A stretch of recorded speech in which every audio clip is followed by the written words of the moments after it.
Yo, what's up? 120 cm 7.5 mm shaft.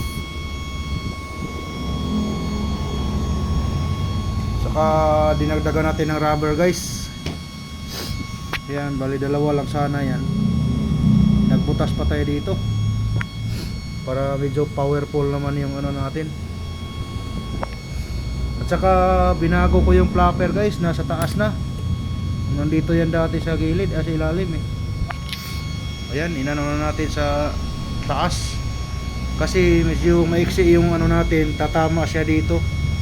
Itong flapper, kaya binago natin. Ayan. 120 cm.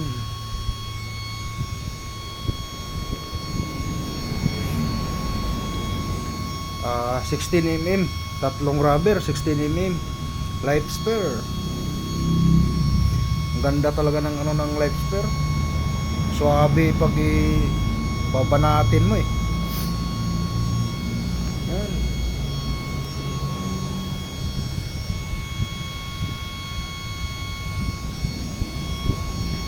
Kailan pa kaya ito makapadagat? At saka magandang spot sana, kasi yung napupunta akong spot wala mang isda, puro mga palata.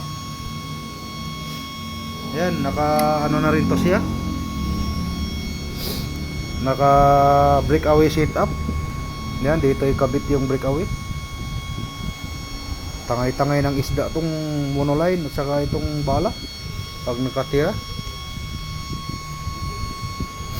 So kinapos yung ano natin sa trigger dito, nakapatong lang yung ano niya. Pero matibay yan kasi meron namang ano, guard. Yun.